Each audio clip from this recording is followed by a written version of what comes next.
സഹോദരങ്ങളെ, ഇന്ന് ലോകത്ത് ജീവിച്ചിരിക്കുന്ന മനുഷ്യരെ വിശുദ്ധ വേദപുസ്തകത്തിൻ്റെ അടിസ്ഥാനത്തിൽ നമുക്ക് പൊതുവെ രണ്ടായിട്ട് തിരിക്കാൻ പറ്റും. ഒന്ന് സ്വർഗീയന്മാരും രണ്ട് ഭൗമികന്മാരും.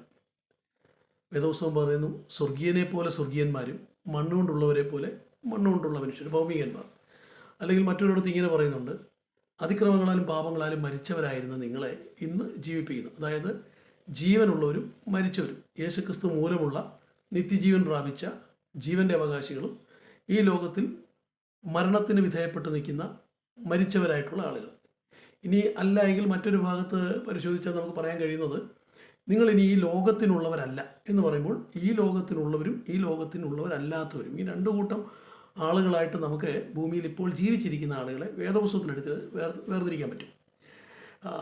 ഈ വേദപുസ്തകം കൈകാര്യം ചെയ്യുന്ന അല്ലെങ്കിൽ യേശുക്രിസ്തുവിൽ വിശ്വസിക്കുന്ന ആളുകൾ പൊതുവേ അവർ പറയുന്നത്, ഞങ്ങളുടെ പൗരത്വം ഇവിടെയല്ല, ഞങ്ങളുടെ പൗരത്വം സ്വർഗീയത്തിലാണ്, ഞങ്ങൾ സ്വർഗീയന്മാരാണ്, അവിടെ ഞങ്ങൾക്ക് കൈപ്പണിയല്ലാത്തൊരു കെട്ടിടമുണ്ട്, ഞങ്ങളുടെ വാസസ്ഥലം അവിടെയാണ്, ഇങ്ങനെയൊക്കെയാണ് അവർ പറയുന്നത്. പക്ഷേ എന്നിരുന്നാലും ഭൂമിയിൽ ജീവിക്കുവാൻ അവർക്ക് കെട്ടിടം ആവശ്യമാണ്. ഒരു നല്ലൊരു ശതമാനം ആളുകളും ഭൂമിയിലൊരു വീട് വെച്ച് നല്ലൊരു വീടിന് വേണ്ടി ആഗ്രഹിച്ച് അല്ലെങ്കിൽ വീട് വെച്ച് താമസിക്കുന്ന ആളുകളാണ്. ഞാൻ പറഞ്ഞു വരുന്നതിൻ്റെ വിഷയം എന്താണെന്ന് ചോദിച്ചു കഴിഞ്ഞാൽ, ഈ സ്വർഗീയന്മാർ അല്ലെങ്കിൽ ഈ ലോകത്തിനുള്ളവരല്ല, ഞങ്ങൾ സ്വർഗീയ പൗരന്മാരാണ്, ഞങ്ങൾ യേശുക്രിസ്തുവിലുള്ളവരാണ് എന്നൊക്കെ പറയുന്ന ആളുകൾ അങ്ങനെയൊക്കെ പറയുമെങ്കിലും പലപ്പോഴും ഈ ലൗകികന്മാരായിട്ടുള്ള ഭൗമികന്മാരായിട്ടുള്ള ആളുകളുടെ വിശ്വാസവും അവരുടെ കാഴ്ചപ്പാടുമാണ് ഇന്നും അവർ ചുമന്നുകൊണ്ട് നടക്കുന്നത് എന്നുള്ളതാണ്. അതിൽ ഒന്ന് രണ്ട് ഉദാഹരണം പറയാൻ ആഗ്രഹിക്കുന്നത്, ഞാൻ ഇടയ്ക്ക് പറഞ്ഞല്ലോ, ഞങ്ങളുടെ പൗരത്വം ഇവിടെ അല്ല എന്ന് പറയുന്നവർ, സ്വർഗത്തിൽ ഞങ്ങൾക്ക് ഒരു നിലനിൽക്കുന്ന കെട്ടിടമുണ്ട് എന്നൊക്കെ പറയുന്നവർ ഭൂമിയിൽ വീട് വയ്ക്കാൻ ശ്രമിക്കാറുണ്ട്. വാസ്തവത്തിൽ ഈ ഭൂമിയിൽ നല്ല വീട് കിട്ടുന്നതാണ് ഏറ്റവും വലിയ അനുഗ്രഹം എന്ന് വരെ ചിന്തിക്കാറുണ്ട്. ചിലർ വീടിൻ്റെ വാതിക്കൽ എഴുതി വെച്ചിട്ടുണ്ട്, ദ ഗിഫ്റ്റ് ഓഫ് ഗോഡ് എന്ന് വരെ എഴുതി വെച്ചിട്ടുണ്ട്, ദൈവത്തിൻ്റെ ദാനമാണ് ഈ ഭൂമിയിലെ വീടെന്നൊക്കെ എഴുതി വെച്ചിട്ടുണ്ട്. അതൊക്കെ ആയിക്കോട്ടെ, കുഴപ്പമില്ല. പക്ഷേ ഈ ഭൂമിയിൽ ഇവർ വസ്തു വാങ്ങി അവിടെ ഒരു വീട് വയ്ക്കാൻ ശ്രമിക്കുമ്പോൾ പലപ്പോഴും ഈ ലൗകിക മനുഷ്യന്മാരായിട്ടുള്ള ലോക മനുഷ്യരുടെ അതേ കാഴ്ചപ്പാടും അതേ നിലപാടും അതേ തീരുമാനത്തിലേക്കും അവരെത്താറുണ്ട്. ഉദാഹരണത്തിന്, വസ്തു മേടിച്ചു, വീട് വയ്ക്കാനുള്ള തീരുമാനമായി. അപ്പം വീട് വയ്ക്കണമെങ്കിൽ ഇവരെന്താ ചെയ്യുക? ഇവരാശാരിയെ വരുത്തുന്നു, സ്ഥാനം കാണുന്നു. കാരണം ജ്യോതിഷപ്രകാരം നിശ്ചയിക്കപ്പെട്ട സ്ഥാനം കൃത്യമായ അളവിൽ കണ്ടെത്തി വീട് വയ്ക്കുന്നില്ല എങ്കിൽ അത് നിമിത്തമുണ്ടാകുന്ന ഭൗമികമായ ദോഷവശങ്ങൾ മുഴുവൻ അനുഭവിക്കേണ്ടി വരും എന്ന് ഈ സ്വർഗീയന്മാരായ ആളുകൾ വിശ്വസിക്കുന്നു എന്നുള്ളതാണ് വസ്തുത. അവർ പറയുന്നത്, ഞങ്ങളുടെ മേൽ അവകാശമുള്ള സ്വർഗത്തിലെ ദൈവത്തിനാണ്, ഈ ഭൂമിയിലുള്ള ഒന്നിനും ഞങ്ങളുടെ മേൽ യാതൊരു സ്വാധീനവുമില്ല, ഞങ്ങൾ യേശുക്രിസ്തുവിലാണ്, ക്രിസ്തുവിൻ്റെ ഉള്ളം കയ്യിലായിരിക്കുന്നത്, ഞങ്ങൾ പാതാളത്തിൽ കിടക്ക വിരിച്ചാൽ അവിടെയും കർത്താവ് ഞങ്ങളോടൊപ്പമുണ്ട് എന്നൊക്കെ ഇവർ പ്രസംഗത്തിലൊക്കെ തട്ടിവിടുമെങ്കിലും ഇവരുടെ ബൈബിൾ കോളേജുകൾ ഉൾപ്പെടെ ഉള്ള ഇടത്ത് വളരെ ഭംഗിയായിട്ട് ഇവരുടെ ശുശ്രൂഷകന്മാരെ പഠിപ്പിക്കുന്ന അനേക വിഷയങ്ങൾ പഠിപ്പിക്കുന്നതിലൊരു പ്രധാനപ്പെട്ട വിഷയമാണ് കല്ലിടിയിൽ ശുശ്രൂഷ. അതുപോലെ തന്നെ ഭവന പ്രതിഷ്ഠ. ഈ രണ്ട് കാര്യങ്ങളെയാണ് ഞാനിവിടെ നിങ്ങളുടെ മുമ്പിൽ ചൂണ്ടിക്കാണിക്കാനായിട്ട് ആഗ്രഹിക്കുന്നത്. കല്ലിടിയിൽ ശുശ്രൂഷയെക്കുറിച്ച് ഞങ്ങൾ ബൈബിൾ കോളേജ് പഠിച്ചപ്പോൾ ഞങ്ങളെയും പഠിപ്പിച്ചപ്പോൾ ഇങ്ങനെ പറഞ്ഞു, നിങ്ങൾ കല്ലിടാനായിട്ട് ഒരു വീടിൻ്റെ പണി ആരംഭിക്കുമ്പോൾ പ്രാർത്ഥിച്ചാരംഭിക്കണം. അതിൽ നമുക്ക് വിരോധമില്ലാതെ അങ്ങനെ വേണമല്ലോ. എല്ലാം കർത്താവിനെ കൂടാതെ നമുക്കൊന്നും ചെയ്യാൻ കഴിയില്ല. കർത്താവിനോട് പ്രാർത്ഥിച്ച് വേണം ഏത് കാര്യവും ആരംഭിക്കാൻ. അതിൽ കല്ലിടുന്ന സമയത്ത് ലൗകിക മനുഷ്യൻ്റെ കാഴ്ചപ്പാടിലേക്ക് പോകും, ഭൂമിക്കുള്ളവരെ പോലെ പെരുമാറും. അതായത് കല്ലിടേണ്ടത് കന്യാക്കോണി വേണം കല്ലിട്ട് പ്രാർത്ഥിക്കാൻ. എന്താണ് കന്യാക്കോൺ? എന്നെ പഠിപ്പിച്ച അധ്യാപകനോട് ഞാൻ ചോദിച്ചു, എന്താണ് സാറേ കന്യാക്കോൺ? അല്പസമയം ചിന്തിച്ചിട്ട് അദ്ദേഹം പറഞ്ഞു, കന്യാക്കോൺ എന്ന് പറഞ്ഞാൽ തെക്ക് പടിഞ്ഞാറേ മൂലയാണ്. അപ്പോൾ കല്ലിട്ട് പ്രാർത്ഥിക്കേണ്ടത് തെക്ക് പടിഞ്ഞാറേ മൂലയ്ക്ക് കല്ലിട്ട് പ്രാർത്ഥിച്ച് അവിടെ വേണം പണി തുടങ്ങാൻ. വേദപുസ്തകത്തിൽ വല്ല തെളിവുണ്ടോ? അങ്ങനെ എന്തെങ്കിലും ഉപദേശമുണ്ടോ?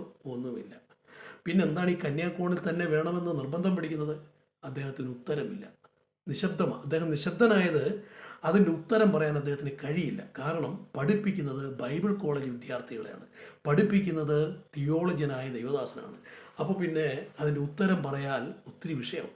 എന്താണ് അതിൻ്റെ ഉത്തരം എന്നറിയണ്ടേ? നമ്മുടെ പല ഭാഷന്മാരും അദ്ദേഹം എന്നോട് ഇങ്ങോട്ട് പറഞ്ഞു, നിങ്ങൾ വേണമെങ്കിൽ പരിശോധിച്ചു, ബൈബിൾ കോളേജുകൾക്ക് കല്ലിടണമെങ്കിൽ പോലും, ഒരു സഭാ ഹാളിന് കല്ലിടണമെങ്കിൽ പോലും, ഒരു വീടിന് കല്ലിടണമെങ്കിൽ പോലും തെക്ക് പടിഞ്ഞാറേ മൂലയ്ക്ക് കന്യാക്കോണിൽ കല്ലിട്ടേ പ്രാർത്ഥിക്കൂ, അങ്ങനെ എല്ലാവരും ചെയ്തിട്ടുള്ളൂ, അങ്ങനെ ചെയ്യാവൂ. ഇതാണ് അദ്ദേഹത്തിൻ്റെ മറുപടി. എന്താണ് ഈ കന്യാക്കോണിൻ്റെ ഇത്ര പ്രത്യേകത? വടക്ക് പടിഞ്ഞാറേ മൂലയ്ക്ക് ഇട്ടാൽ എന്താ കുഴപ്പമുണ്ടോ? അല്ല, കേരളത്തിന് പുറത്ത് എല്ലാവരും ഇങ്ങനെയാണോ? കേരളത്തിന് പുറത്ത് ആളുകൾ എങ്ങനെ ആയിക്കോട്ടെ, പക്ഷേ ഇങ്ങനെ ഇവിടെ പറ്റുള്ളൂ. അപ്പോൾ അതിൻ്റെ ഒരു വസ്തുതയെക്കുറിച്ച് ഞാൻ ചുരുക്കം ചില കാര്യങ്ങൾ ഓർപ്പിക്കാനായിട്ട് ആഗ്രഹിക്കുകയാണ്. കന്യാകോണിൽ എന്താണ് ഈ കന്യാകോണം എന്ന് പറയുന്നത്? നമ്മുടെ പല ഭാഷന്മാർക്ക് അറിയത്തില്ല. ഒരു ബൈബിൾ കോളേജിൽ അങ്ങനെ പഠിപ്പിക്കുന്നുണ്ട്, അവരതങ്ങനെ ചെയ്യുന്നു എന്നല്ലാതെ ഇതെന്താണെന്ന് അന്വേഷിക്കാൻ അവരാരും പോയിട്ടില്ല. എന്നാൽ സ്നാനത്തെക്കുറിച്ച്, അതായത് യാക്കോബായ, ഓർത്തഡോക്സ്, കത്തോലിക്ക സഭകളിൽ നിന്ന് ആരെയെങ്കിലും നമ്മുടെ കൂട്ടത്തിലേക്ക് ചേർക്കണമെങ്കിൽ അവർ സ്വീകരിച്ച മാമോദിസ ശരിയല്ലെന്ന് സ്ഥാപിക്കാൻ അതിനകത്തെ ക്രമക്കേടുകൾ മുഴുവൻ അവരോട് പറയുകയും എന്താണ് മാമോദിസ അഥവാ എന്താ സ്നാനം എന്നൊക്കെ വളരെ കൃത്യമായിട്ട് രാപ്പകൽ വ്യാഖ്യാനിച്ച് അതിൻ്റെ ആഴങ്ങൾ കണ്ടെത്തി പഠിപ്പിച്ച ആളുകളെ കൂട്ടത്തിൽ കൂട്ടാനായിട്ട് ബഹുമിടുക്കരുമാണ്. പക്ഷേ ഈ കന്യാകോൺ എന്താണ് എന്ന് അന്വേഷിക്കാൻ ഇവരാരും ശ്രമിക്കാറില്ല. ചിലർ ശ്രമിച്ചിട്ടുണ്ട്. ശ്രമിച്ചവർ നല്ലൊരു ശതമാനം ആൾക്കാരും നിശബ്ദരാണ്. കാരണം മിണ്ടാൻ പറ്റില്ല, മിണ്ടിയ പ്രശ്നമാണ്, സംഘടനയിൽ നിന്ന് ചിലപ്പം പുറത്തു പോകും. എന്താണ് ഈ കന്യാകോണം നിങ്ങൾക്ക് അറിയണ്ടേ? അതൊരു ഹൈന്ദവ സങ്കല്പമാണ്.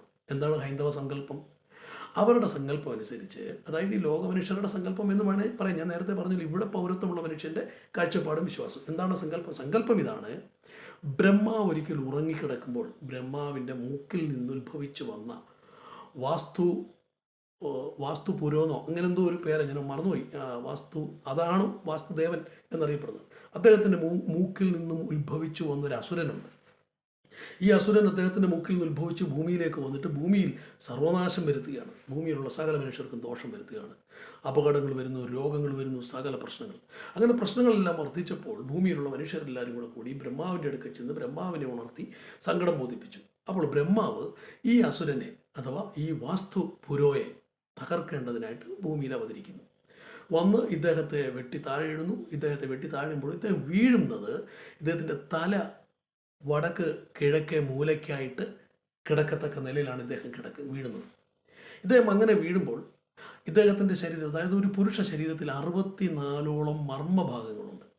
ഈ 64 മർമ്മഭാഗത്തും 64ഓളം ദേവന്മാർ കയറിയിരുന്ന് ഈ വാസ്തുദേവനെ കീഴ്പ്പെടുത്തുകയാണ്. ഇങ്ങനെയൊരു സങ്കല്പം അവർക്കിടയിലുണ്ട്. അങ്ങനെ കീഴ്പ്പെടുത്തി വരുമ്പോൾ ഈ വാസ്തുദേവൻ ഒരു വരം ബ്രഹ്മാവ് തന്നെ കൊടുക്കുകയാണ്. നിന്നെ വീട് വയ്ക്കാൻ ആരെങ്കിലും വീട് വയ്ക്കുമ്പോൾ നിന്നെ വന്ദിക്കാതെ അല്ലെങ്കിൽ നിനക്ക് പൂജ ചെയ്യാതെ വീട് വയ്ക്കുന്നെങ്കിൽ അങ്ങനെയുള്ള വാസ്തുവിൽ അങ്ങനെയുള്ള ആളുകൾക്ക് നിനക്ക് എന്ത് പ്രതികാരവും വേണമെങ്കിലും ചെയ്യാം, നിനക്ക് ഇഷ്ടമുള്ളതുപോലെ ചെയ്യാം. അതുകൊണ്ട് വീട് വയ്ക്കുന്നവർ ആ വീട് വയ്ക്കുന്നതിന് മുമ്പ് കന്യാകോണിൽ ഈ പെരയ്ക്ക് സ്ഥാനം കാണുമ്പോൾ ഈ വാസ്തുദേവനെ മനസ്സിൽ സങ്കല്പിക്കണം. ആ വാസ്തുദേവനെ മനസ്സിൽ സങ്കല്പിക്കുമ്പോൾ വാസ്തുദേവൻ കിടക്കുന്നത് തെക്ക് പടിഞ്ഞാറേ മൂലയ്ക്ക് കാലുകളും വടക്ക് കിഴക്കേ മൂലയ്ക്ക് അദ്ദേഹത്തിൻ്റെ തലയുമായി കോണോട് കോണായിട്ടായിരിക്കും കിടക്കുക. അതിൽ വലത്തെ കൈ നെഞ്ചത്തും ഇടത്തെ കൈ നിവർത്തിയും ഇങ്ങനെ വിശാലമായിട്ടായിരിക്കും അദ്ദേഹം കിടക്കുക. ഓക്കെ, ഇങ്ങനെ കിടക്കുന്ന ഇദ്ദേഹത്തിൻ്റെ തലയ്ക്കൽ വന്ന് ഇദ്ദേഹത്തോട് പ്രാർത്ഥിച്ച് ഇദ്ദേഹത്തെ പൂജിച്ച് അതിലിരിക്കുന്ന 64 ദേവങ്ങളെയും പൂജിച്ചിട്ട് വേണം അവിടെ കല്ലിട്ട് പ്രാർത്ഥന ആരംഭിക്കാൻ. അങ്ങനെ അദ്ദേഹത്തെ മാനിച്ചുകൊണ്ട് ആരംഭിച്ചാൽ അദ്ദേഹം ഒരു ശല്യം ചെയ്യില്ല. ഇല്ല എങ്കിൽ അദ്ദേഹം ഇല്ലാത്ത ശല്യം. ഇങ്ങനെ ഒരു സങ്കല്പം ഒരിക്കൽ ഒരു ഹൈന്ദവ പുരോഹിതൻ്റെ വ്യാഖ്യാനത്തിലൂടെ ഞാൻ കേട്ടൊരു കാര്യമാണ്. മാത്രമല്ല, ഈ വാസ്തുദേവ ഗുരുകുലം, അതിൻ്റെ ആസ്ഥാനം, അത് ആ പഠിപ്പീരിൻ്റെ ആസ്ഥാനം എന്ന് പറയുന്നത് ആറന്മുളയാണെന്ന് ഞാൻ കേട്ടിട്ടുണ്ട്. അവിടെയുമായി ബന്ധപ്പെട്ടിട്ടുള്ള ഒരു സഹോദരനിൽ നിന്ന് കുറച്ചുകൂടെ ആഴമേറിയ കാര്യങ്ങൾ ഞാൻ ഈ വിഷയത്തിൽ എനിക്ക് പഠിക്കാനായിട്ട് പറ്റിയിട്ടുണ്ട്. ഞാൻ ഇതിനെക്കുറിച്ചൊരു അന്വേഷണം നടത്തിപ്പോയതാണ്. അപ്പോൾ അങ്ങനെ ഈ വാസ്തുദേവനെ പ്രസാദിപ്പിച്ച് കല്ലിട്ട് ആരംഭിക്കാത്ത ഒരു വീടിൻ്റെയും പണി പൂർത്തിയാകത്തില്ല. ഇത് പഠിപ്പിക്കുന്ന ആരും ഞങ്ങളെ ഇത് പഠിപ്പിച്ച ആരാ? ബൈബിൾ കോളേജിലെ അധ്യാപകർ. അപ്പോൾ നമ്മളെന്താ വേണ്ടി? നമ്മളും അങ്ങനെ. അപ്പോൾ നമ്മളോട് ചോദിക്കുന്നത്, ഞാൻ വാസ്തുദേവൻ്റെ പേര് പറഞ്ഞില്ലല്ലോ, വാസ്തുദേവൻ്റെ പേര് പ്രാർത്ഥിക്കുന്നില്ലല്ലോ, ഞാൻ യേശുവിനോടല്ലേ പ്രാർത്ഥിക്കുന്നത്. അത് കേൾക്കുമ്പോഴേ രസം. ഇന്ത്യ രാജ്യത്തിൻ്റെ ചരിത്രം പരിശോധിച്ചാൽ വർഗീയത വിളമ്പിക്കൊണ്ട് ഈ രാജ്യത്തിൽ ആളുകളെ പ്രവർത്തിച്ചു വരുന്ന ചില സംഘടനകളെ നിയമം മൂലം നിരോധിച്ചു. അവർക്ക് ഇലക്ഷന് മത്സരിക്കാൻ പറ്റില്ല, ഇവിടെ വർഗീയത വളർത്താൻ പറ്റില്ല. അപ്പം ആ രാഷ്ട്രീയ സംഘടനകളെ നിരോധിച്ചപ്പോൾ അവരെന്താ ചെയ്തെന്നറിയാമോ? അവർ സംഘടനയുടെ പേര് മാറ്റി വേറൊരു പേരിൽ പ്രവർത്തിക്കുന്നു. ഇപ്പോൾ അവർക്ക് അനുവാദമുണ്ട്, രാജ്യത്തിൻ്റെ ഭരണവും അവരുടെ കയ്യിലാകും. അത് ഇന്ത്യയുടെ ചരിത്രം. ഞാനീ പറഞ്ഞു വരുന്നത് കാഴ്ചപ്പാടിനോ വ്യവസ്ഥിതികൾക്കോ ആചാരങ്ങൾക്കോ ഒന്നും മാറ്റമില്ല. പേരുകൾ മാത്രം മാറ്റി ഞങ്ങൾ അങ്ങനെയല്ലല്ലോ ചെയ്യുന്നത് എന്ന ന്യായവാദം ഉന്നയിച്ചുകൊണ്ട് നമ്മുടെ ദൈവാസന്മാർ ഇത് ചെയ്ത് കാണുമ്പോഴാണ് നമുക്ക് വിചിത്രമായിട്ട് തോന്നുന്നത്. യേശുവിൻ്റെ നാമത്തിലല്ലേ പ്രാർത്ഥിക്കുന്നത്? പക്ഷേ ഈ സങ്കല്പത്തിലാണ്. പ്രിയപ്പെട്ടവർ, നിങ്ങൾക്കറിയാമോ, പിശാചിന് ഒരൊറ്റ ലക്ഷ്യമേ ഉള്ളൂ. എന്താണെന്ന് അറിയാം അവൻ്റെ ലക്ഷ്യം? ഒരു വ്യക്തി പോലും ദൈവത്തെ അപ്പനായി കാണാൻ പാടില്ല. ദൈവസ്നേഹത്തിൻ്റെ ആഴം തിരിച്ചറിയാൻ പാടില്ല. ഒരു വ്യക്തി പോലും ദൈവത്തിൻ്റെ കരുതലിനെക്കുറിച്ച് മനസ്സിലാക്കാൻ പാടില്ല. ദൈവത്തിൻ്റെ ശക്തിയെക്കുറിച്ച് ബോധ്യമുള്ളവനായി തീരാൻ പാടില്ല. ഒരു വ്യക്തി പോലും ദൈവത്തിൽ ഉറപ്പുള്ളവനായി മാറാൻ പാടില്ല. അതിന് വിവിധ തന്ത്രങ്ങൾ അവൻ വരും. ആ തന്ത്രങ്ങൾ മിക്കവാറുമൊക്കെ ഈ പറയുന്ന സ്വർഗീയ പൗരന്മാരാണ് ഞങ്ങളെന്ന് അവകാശപ്പെടുന്നവരുടെ കൂട്ടത്തിൽ വളരെ ഭംഗിയായിട്ട് ഈ തന്ത്രങ്ങൾ പിശാച് ഉപയോഗിച്ചു കൊണ്ടിരിക്കുന്നത് അവർക്ക് ആത്മീയ നേതൃത്വം കൊടുക്കുന്ന ശുശ്രൂഷകന്മാരെ തന്നെ ഉപയോഗിച്ചുകൊണ്ടാണ്. ഞാൻ പറഞ്ഞല്ലോ, അത്തരം ആത്മീയ ശുശ്രൂഷകന്മാരെ ഇറക്കി വിടുന്ന ബൈബിൾ കോളേജുകളിലാണ് പലപ്പോഴും ഈ സാധനം പഠിപ്പിച്ചു വിടുന്നത്. എങ്ങനെയുണ്ട്? ഇങ്ങനെ ഈ വാസ്തുദേവനെ പ്രാർത്ഥിച്ച് തെക്ക് പടിഞ്ഞാറേ മൂലയ്ക്ക് കല്ലിട്ട് പ്രാർത്ഥിച്ചു വേണം പണി ആരംഭിക്കാൻ. അങ്ങനെ പെരയുടെ പണി ആരംഭിക്കുന്നു. ഇനി അതിൻ്റെ ഓരോ മുറിയും, ഓരോ അതിൻ്റെ കക്കൂസ്, അതിൻ്റെ അടുക്കള, ഇതിനൊക്കെ ഓരോ സ്ഥാനങ്ങളുണ്ട്. ഇതെല്ലാം ഈ വാസ്തുദേവ സങ്കല്പ പ്രകാരം ചെയ്യുന്ന പരിപാടികളാണ്. വിശ്വാസം എന്താണ്? അങ്ങനെ ചെയ്തെങ്കിലേ അനുഗ്രഹം ഉണ്ടാവും. ആട്ടെ, കേരളത്തിലെ 99% വീടുകളും അങ്ങനെ തന്നെയാണ് ചെയ്തത്. എല്ലാ വീടും അനുഗ്രഹിക്കപ്പെട്ടിരിക്കുകയാണോ എന്ന് തിരിച്ചുള്ള ചോദ്യം ആരും ചോദിക്കല്ലേ ദൈവീയത്. പക്ഷേ ഇത് വിശ്വാസം. പിശാചിൻ്റെ ലക്ഷ്യം അതാ. ഇതുകൊണ്ട് റിസൾട്ട് ഉണ്ടോ എന്ന ചോദ്യമല്ല, ഇങ്ങനെ ചെയ്തെങ്കിലേ അനുഗ്രഹം കിട്ടൂ എന്ന് പറയുന്ന ഉപദേശം നീ വിശ്വസിക്കുക. അങ്ങനെ വിശ്വസിച്ചുകൊണ്ട് പെരപണി. ഇനി പെരപണിയെല്ലാം പൂർത്തീകരിച്ച് കഴിഞ്ഞിട്ട് പ്രാർത്ഥിച്ച് കയറണം. അതിന് ഹൈന്ദവ രീതിയിൽ അവർ പറയുന്നത് വാസ്തുദേവന് ബലിയർപ്പിച്ചുകൊണ്ട് വേണം. വാസ്തുബലി എന്നാണ് പറയുന്നത്. വാസ്തുബലി പിന്നെ പറഞ്ഞ് വാസ്തോലി എന്ന് ലോപിച്ചിട്ടുണ്ട്. നമ്മുടെ വിശ്വാസികളും പലപ്പോഴും വീട് വെച്ച് കയറി താമസിക്കാൻ നേരത്തും പെരവാസ്തോലി എന്ന് പറഞ്ഞാണ് പോകുന്നത്. ചിലരിപ്പം അതിന് ചില മാറ്റമൊക്കെ വരുത്തിയിട്ടുണ്ട്. അത് ഭവനപ്രതിഷ്ഠയാണ്. ഞാൻ ഭവനപ്രതിഷ്ഠ എന്നുള്ള വാക്ക് ഉപയോഗിക്കുന്നത്. വാക്കേ മാറിയിട്ടുള്ളൂ. ബാക്കി ഇവിടെ ആചരിക്കുന്ന വാസ്തുദേവൻ ആഗ്രഹിക്കുന്ന ആചാരങ്ങൾക്കൊന്നും മാറ്റം വരുത്തിയിട്ടില്ല. ഇനി പെരവാസ്തോലി എന്താ ചെയ്യുന്നത്? പെരവാസ്തുബലിയിൽ അവർ ചെയ്യുന്നത് തലേ ദിവസം തന്നെ വാസ്തുവിന് വേണ്ടുന്ന ബലികളെല്ലാം ചെയ്തിട്ട് പിറ്റേ ദിവസം അവരുടെ വീടിൻ്റെ ഗൃഹനാഥയുടെ നാളുകൾ വെച്ച് വേണം പെരവാസ്തോലിക്കും ഇതിനൊക്കെ മുഹൂർത്തം കുറിക്കാൻ. അതാണ് അവരുടെ സങ്കല്പം. അപ്പം വീടിന് പുറത്തിറങ്ങി നിൽക്കണം എല്ലാവരും. എന്നിട്ട് ഗൃഹനാഥയും വീട്ടിലുള്ളവരും ഒരുമിച്ച് കതകിന് മുട്ടി. ചില രീതികളുണ്ട്, ഞാൻ ആചാരങ്ങളെല്ലാം വിവരിക്കുന്നില്ല. അങ്ങനെ അകത്തേക്ക് പ്രവേശിച്ചിട്ട് അടുക്കളയിൽ പോയിട്ട് പുതിയ അടുപ്പ്, പുത്തൻ പാത്രം, അതിൽ പാല് ഒഴിച്ച് അടുപ്പിൽ വെച്ചിട്ട് പാല് കാച്ചണം. ഈ പാല് കാച്ചി ഈ പാല് തിളച്ച് തൂവണം. ഈ തൂവുന്നതിനകത്തൊരു ലക്ഷണമുണ്ട്. അത് തെക്കോട്ട് തൂവിയാൽ ഉത്തമം, കിഴക്കോട്ട് തൂവിയാൽ മധ്യമം. അങ്ങനെ ഞാൻ കൃത്യമായിട്ട് ഓർക്കുന്നില്ല, എങ്കിലും അങ്ങനെയാണ് അതിൻ്റെ സ്ഥാനം. വടക്കോട്ട് ആണ് തൂകുന്നതെങ്കിൽ അത് അശുഭം. ഇങ്ങനെയൊക്കെയുള്ള ചില ലക്ഷണവിദ്യകളുണ്ട്. ഇങ്ങനെയൊക്കെയാണ് അവരുടെ രീതി. പക്ഷേ ഇന്ന് അങ്ങനെ ലക്ഷണവിദ്യ ഒന്നും നോക്കുന്നില്ല. പാല് തൂവിക്കുക, എന്നിട്ട് ആ പാല് അഗ്നിദേവന് കൊടുക്കുക. ആ അടുപ്പിൽ കത്തുന്ന അഗ്നിക്ക് പാല് കൊടുക്കുക. എന്നിട്ട് വേണം അവരവരുടെ കാര്യങ്ങൾ നടത്താൻ. അഗ്നി ഈ ഗണപതിയെയാണ് അവിടെ പ്രധാനമായിട്ട് അവർ കണക്കാക്കുന്നത്. ആ അഗ്നിദേവനെ ഭജിച്ച് ഗണപതിയെ ഭജിച്ച് അവിടുന്ന് വിളക്ക് കത്തിച്ച് കൊണ്ടുവന്ന് വേണം അടുപ്പ് കത്തിക്കാൻ. ഇതൊക്കെയാണ് അവരുടെ രീതി. അപ്പോൾ ഇതിനകത്ത് നമ്മളിപ്പോൾ ചെയ്തിരിക്കുന്നത് എന്താ? സ്വർഗീയന്മാരെന്ന് അവകാശപ്പെട്ടിരിക്കുന്നവർ ചെയ്തിരിക്കുന്നത് ഗണപതി എന്നുള്ള പേര് ഉപയോഗിക്കുന്നില്ല, അഗ്നിദേവൻ എന്നുള്ള പേര് ഉപയോഗിക്കുന്നില്ല. പക്ഷേ അഗ്നിയുണ്ട്, പാത്രമുണ്ട്, പാലുണ്ട്, പാല് കാച്ചുന്നുണ്ട്, പാല് കാച്ചിട്ട് തൂവി അതിലൊഴിക്കുന്നുണ്ട്. പേരെല്ലാം യേശുവിൻ്റെ പേരില്ല.